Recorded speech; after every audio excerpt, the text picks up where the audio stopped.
வணக்கம். தமிழ் ஃபுட் கார்னர்ல இந்த சம்மருக்கு ஏத்த மாதிரி ரொம்பவே சிம்பிளா ரொம்ப டிஃபரெண்டான ஒரு லஞ்ச் காம்போ பார்க்கலாம். இந்த ரைஸ் ஒரு தடவை சாப்பிட்டாங்கன்னா திரும்ப திரும்ப வேணும்னு கேட்கிற அளவுக்கு அவ்வளவு நல்லா இருக்கும். இந்த சைட் டிஷ்ஷையும் ரொம்ப ஈஸியா செஞ்சு முடிச்சிடலாம். இப்ப எப்படி பண்றதுன்னு பார்க்கலாம். கோவக்காய் சாதம் பண்ணலாம். 200 கிராம் கோவக்காயை வாஷ் பண்ணிட்டு இந்த திக்னஸ்க்கு நீல நீல பீசஸா கட் பண்ணி வச்சிருக்கேன். இப்போ இதில் 1/4 டீஸ்பூன் மஞ்சள் தூள், 1 டீஸ்பூன் தனி மிளகாத்தூள், இந்த கோவக்காய்க்கு மட்டும் தேவையான அளவு உப்பு, 1/2 டீஸ்பூன் உப்பு சேர்த்துருக்கேன். இப்போ இந்த மசாலாவோட எல்லாம் நல்லா ஒன்றா மிக்ஸ் ஆகிற மாதிரி பரட்டி விட்டுக்கலாம். இப்போ இதை இந்த மசாலாவோட நல்லா பரட்டி விட்டாச்சு. அடுத்து இந்த பேனில் 1 டேபிள் ஸ்பூன் எண்ணெய் சேர்த்து, எண்ணெய் சூடானதும் மசாலாவில் பரட்டி வச்ச கோவக்காயை இதில் சேர்த்துட்டு மீடியம் ஃப்ளேமில் வச்சு இந்த கோவக்காயை எண்ணெயிலேயே நல்லா ஃப்ரை பண்ணிக்கலாம். இந்த மாதிரி ஃப்ரை பண்ணிவிட்டு நம்ம கோவக்காய் சாதம் பண்ணோம்னா டேஸ்ட் வந்து ரொம்ப ரொம்ப சூப்பராக இருக்கும். நல்லா இந்த மாதிரி பரட்டி விட்டு ஃப்ரை பண்ணிகிட்டே இருங்க. இது ஃப்ரை ஆகி வர்றதுக்கு 8லேருந்து 10 நிமிஷம் ஆகும். கோவக்காய் நல்லா எண்ணெயிலேயே வதங்கி வெந்துருச்சு. இது இருக்கட்டும். இந்த பேனில் 1 டேபிள் ஸ்பூன் எண்ணெய் சூடாயிடுச்சு. அதில் 1 டீஸ்பூன் கடுகு பொரிய ஆரம்பிச்சிருச்சு.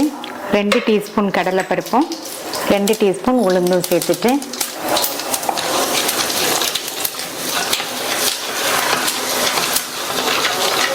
இந்த பருப்பெல்லாம் நல்லா பொன்னிறமாக வர வரையும் வறுத்துக்கங்க. அடுத்து இதில் கறிவேப்பிலை, ஒரு கட் பண்ண காஞ்ச மிளகாய், 1/2 கப் அளவுக்கு பொடியாக கட் பண்ண வெங்காயம், ஸ்லைஸ் பண்ண 4 பூண்டு,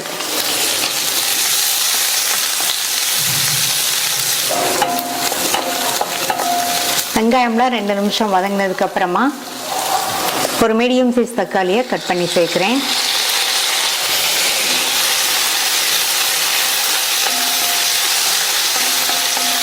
தக்காளியை ஒரு வதக்கிட்டு இது கூட 1/4 டீஸ்பூன் மஞ்சள் தூளும் 1/2 டீஸ்பூன் கொத்தமல்லி தூளும் சேர்த்துருக்கேன். கூடவே 1 டீஸ்பூன் சாம்பார் தூள், இந்த மசாலாவுக்கு தேவையான அளவு உப்பு. கோவக்காயை நம்ம எண்ணெயில் வதக்கும் போது உப்பு சேர்த்துருக்கோம்.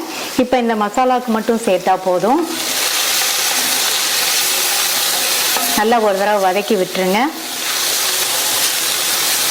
இதில் 1/4 கப் அளவுக்கு தண்ணி சேர்க்குறேன்.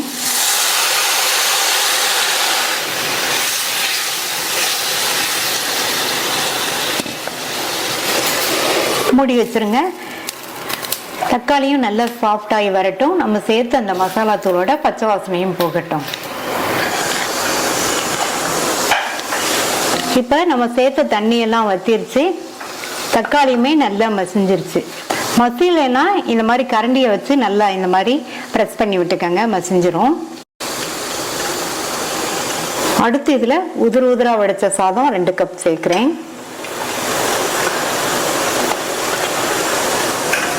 இது கூட நம்ம எண்ணெயில் வதக்கின கோவக்காய், பொடியாக கட் பண்ண கொத்தமல்லி இலைகள் கொஞ்சம்.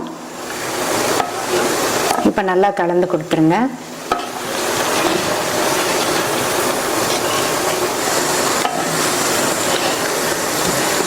நல்லா கலந்து விட்டாச்சு. இது ஒரு 5 நிமிஷத்துக்கு சிம்லேயே வச்சு அப்படியே இருக்கட்டும். சாதம், மசாலா, கோவக்காய் எல்லாம் நல்லா ஒன்று சேர்ந்து வரட்டும். அப்பப்போ மட்டும் இந்த மாதிரி கலந்து கொடுத்துருங்க. சாதமும் நல்லா சூடு ஏறிடும். 5 நிமிஷம் ஆச்சு. சாதமும் நல்லா சூடாயிடுச்சு. மறுபடியும் கொஞ்சமாக கொத்தமல்லி இலைகள் சேர்க்குறேன். நல்லா கலந்து விட்டுட்டு ஸ்டவ் ஆஃப் பண்ணிடுங்க. அருமையான சுவையில் கோவக்காய் சாதம் ரெடி ஆயிடுச்சு.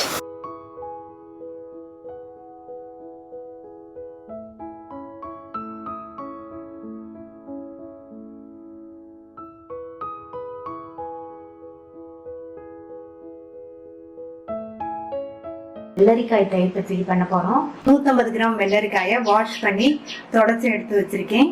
இப்ப இத தோலோடைய சின்ன சின்ன பீசஸா கட் பண்ணிக்கலாம். இந்த அளவுக்கு சின்ன சின்ன பீசஸா கட் பண்ணிக்கங்க. இந்த பேன்ல 1 டேபிள் ஸ்பூன் எண்ணெய் சூடானதும் அதுல 1/2 டீஸ்பூன் கடுகு, 1/2 டீஸ்பூன் உளுந்து, 1/4 டீஸ்பூன் சீரகம் சேர்த்துட்டு ஒரு கட் பண்ண காஞ்ச மிளகாயும் சேர்த்து, கட் பண்ண ஒரு பச்சை மிளகாயும் பொடியா கட் பண்ண கொஞ்சம் கறிவேப்பிலையும் சேர்த்துட்டு கூடவே ஒரு மீடியம் சைஸ் வெங்காயத்தையும் கட் பண்ணி சேர்த்துருக்கேன். ஸ்டவ் சிம்மில் வச்சுட்டு இந்த வெங்காயம் நல்லா சாஃப்ட் ஆகிற வரையும் வதக்கிக்கலாம். வெங்காயம் வதங்கி நல்லா சாஃப்ட் ஆயிடுச்சு. அடுத்து கட் பண்ண வெள்ளரிக்காயை சேர்த்துட்டு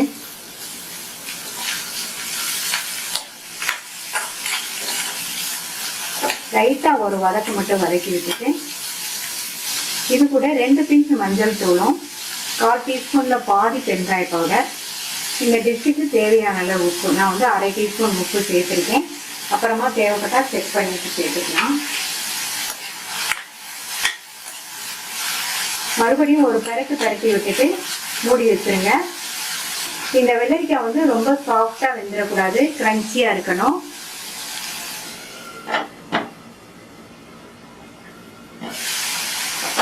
ஒரு 2ல இருந்து 3 நிமிஷம் வெள்ளரிக்காய் வெந்துட்டு இருக்கட்டும். இடையில இந்த மாதிரி ஓப்பன் பண்ணி பார்த்து கிண்டி விட்டுக்கோங்க. வெள்ளரிக்காய் ரொம்ப வெந்ததுன்னா அதுல இருந்து தண்ணி வெளியில வந்துடும். அதனால கிரன்ச்சியா இருக்கிற மாதிரி வேக வச்சுக்கலாம். மறுபடியும் மூடி வச்சிடுறேன். வெள்ளரிக்காய் வெந்துட்டு இருக்கும்போது ஸ்டவ் மீடியம் ஃப்ளேம்ல வச்சிருங்க. இப்ப 2 நிமிஷம் ஆச்சு. காய் வந்து கிரன்ச்சியா இருக்கிற மாதிரி வெந்திருக்கு. நம்ம சின்ன சின்ன பீசஸா கட் பண்ணி போட்டிருக்கிறதுனால 2 நிமிஷத்துலயே அந்த அளவுக்கு வெந்துடும். இப்ப ஸ்டவ் ஆஃப் பண்ணிட்டு இதை ஆற விட்டுறலாம்.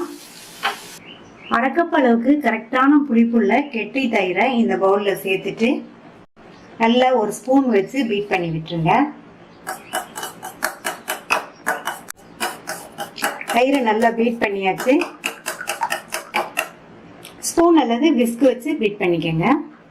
வெள்ளரிக்காய் ஆறிடுச்சு. பீட் பண்ண தயிரை இதுல சேர்த்துட்டு மிக்ஸ் பண்ணி விட்டுறலாம்.